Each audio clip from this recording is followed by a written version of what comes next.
are faithful, you never fail.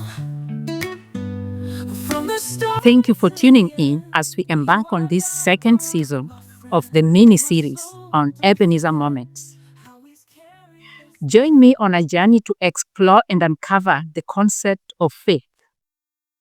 In the previous mini-series, I explored the topic of suicide prevention under the theme, Prevention is Better. I did this by engaging young adults in conversations, and these young adults opted to discuss the topic of mental health, the challenges of mental health. Challenges of mental health is one of the triggers, one of the challenges that can trigger thoughts, suicidal thoughts, or lead to suicide. And so they chose to talk about challenges of mental health in an attempt to create awareness, to encourage conversations around mental health and well-being, and reduce stigma.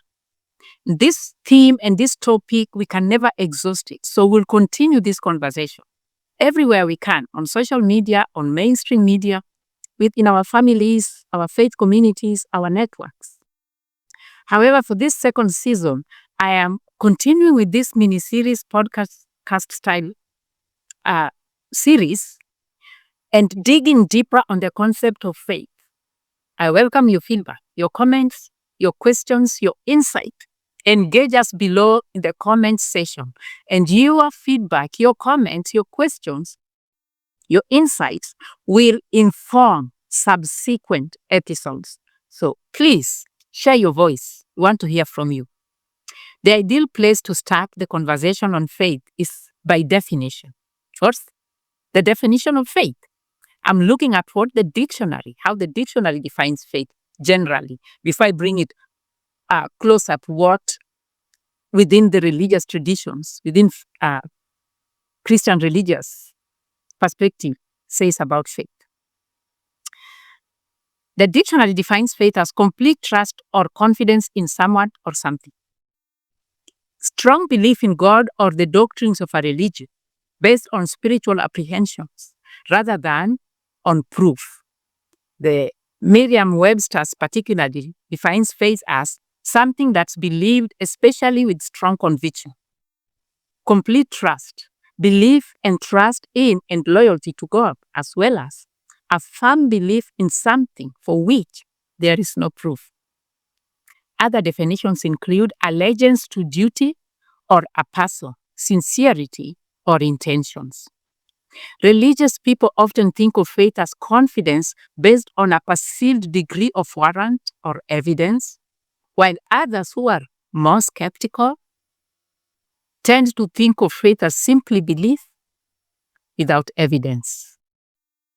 Now, when we think biblically, one has defined faith as a belief and a trust in God based on good evidence, but without total proof.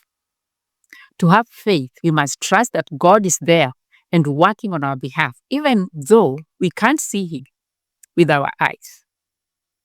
So the word faith originated from Latin word fidere, which means to trust.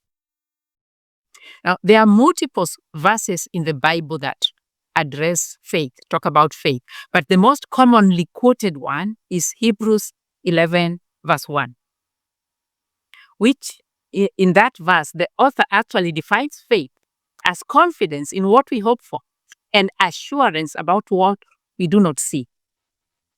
A confidence and an assurance. Hebrews 11, verse 1 to verse 3 reads, "Now faith is confidence in what we hope for and assurance about what we do not see. This is what the ancients were commended for. By faith, we understand that the universe was formed at God's command, so that what is seen was not made out of what was visible." A confidence and an assurance. So I ask, what is faith? Indulge with us. Share your comments. Share your feedback. Share your questions. Share your insight. Join the conversation and explore with us this topic in this mini-series on the Ebenezer Moments show. We want to hear your perspective, whether you are someone who considers yourself a person of faith or not, what you think about faith, what you are wondering about faith. Engage in the conversation, inform our subsequent series as we discuss and converse together on this topic of faith. I will see you on the next episode. In the meantime, wishing you a gentle week. You are faithful, Ebenezer. you never fail. From the start till the end, you are God, my friend. Oh, my soul, don't forget how He's carried us this far.